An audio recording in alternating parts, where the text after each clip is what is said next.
So,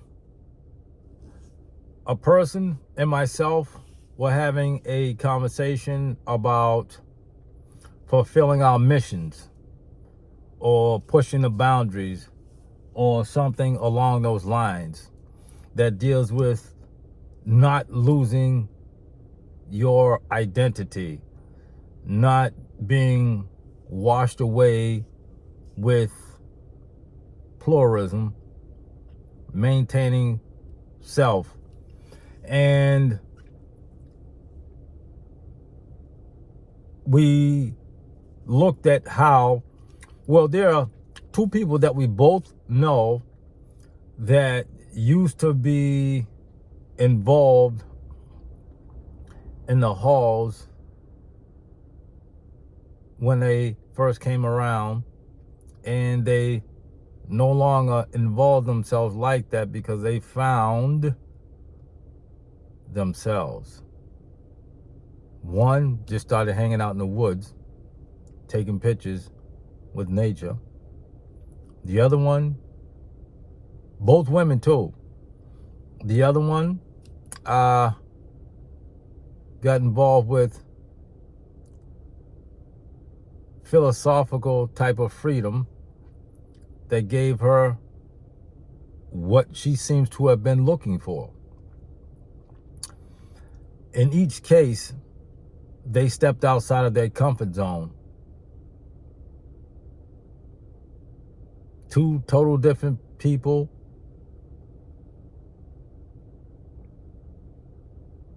and they understand or understood why they did what they did to get where they're at. But the conversation went from that to, why isn't it like that for many of us who have been instilled with so much fear because of a regimented mentality, or that of which they are surrounded by keeps them in check because they are surrounded by it. But there are those that want to branch out, those that want to step away from that, but fear of losing friendship and their social status keeps them from doing that. That's not fair to their own spiritual value, their own self-identity, their own growth. Because if you don't have it in a 12-step program, what makes you think, if you don't have it in a 12-step program and you stay in that 12-step program, it's gonna bother you more and more, and it'll manifest differently. It'll manifest secretly, differently. It'll manifest in things that you're attracted to, and you not knowing why. You want to break free from that situation because your spirit isn't being fulfilled. And when your spirit isn't being nurtured, something is going to come of that. It's going to affect you some way, somehow. It's going to affect you. So this person talked about, it's extreme, being or going homeless for 1 year.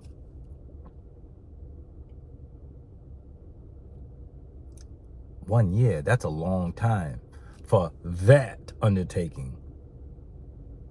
That is a long time for that type of undertaking.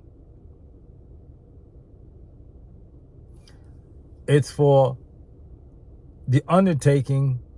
It's an idea. The undertaking is extreme, yet powerfully. Yeah, it's very extreme and powerful. The undertaking that undergirds this feeling is the experience.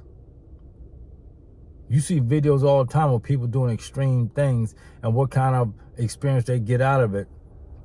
This will be a profound spiritual experience, to be homeless by choice for a year. Yeah, that's a long time. And so, as this person talked, I thought about my own experiences that some of them I've already been able to manifest, share, and produce as a result of passion. And because my passion still burns 20 years later, I'm going to continue to push the boundaries. I'm going to continue to, and this person that I'm referring to, I've only met this person about 3 months ago. But we are similar, and I appreciate this connection we have, because it's a reminder that you never know the person that's going to step into your life, even in the most minute way, but stay consistent as relates to the very things that you identify with. That's powerful, because that's a spiritual manifestation, if you understand it on that level. A lot of times we get lost in the easy part, looking at that person. But watch that person's behavior. Listen to that person's manifestation of thought, because what you think is manifest by what comes out of your mouth. Listen, does that person say things that you desire to do but are afraid because you'll lose your social status? When that person comes along and tells you something, indirectly or directly, that speaks to the broader scope you're trying to get to, that's your fork in the road. That's your turn to, okay, I have something, and someone just reminded me of it, someone that don't know me that well but spoke of that. There's your connection right there.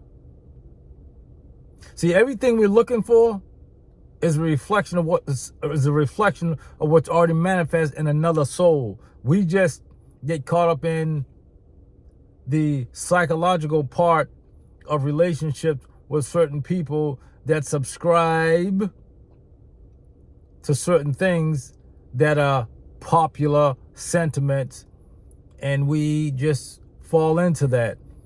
And sometimes it takes years for us to snap out of it before we see, well, wait a minute, I need to have my own identity. I can't be a whore that repeats everything I hear, like a lot of you people do.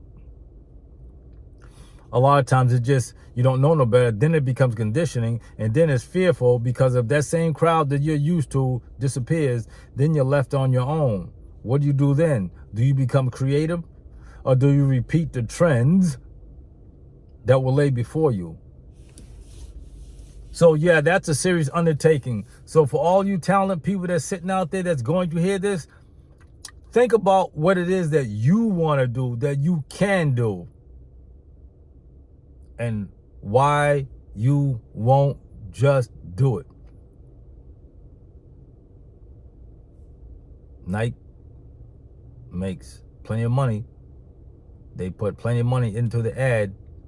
Just do it. Why don't you just do it? Another thing is, when you're like going through that metamorphosis or at that fork in the road, what do you do with it? It's an experience. It's an unraveling. It's something that's happening in your life, and you share it with people. You share it with people so that they may see and say, well, wait a minute, why can't I do it? Because it causes you to think. It causes you to study. It causes you to say, well, let me go find this and see if this works for me. Because you never want to be the one that's not paying attention. When everybody moves away, it's like, uh-oh, I'm alone, because I never took the time to start looking out for myself. This is all about looking out for yourself. The whole of what I've been saying these last 10 minutes is all about looking out for yourself, respecting your own definition. All right, this is Blake, and I'm out. Enjoy the remainder of your day. Word.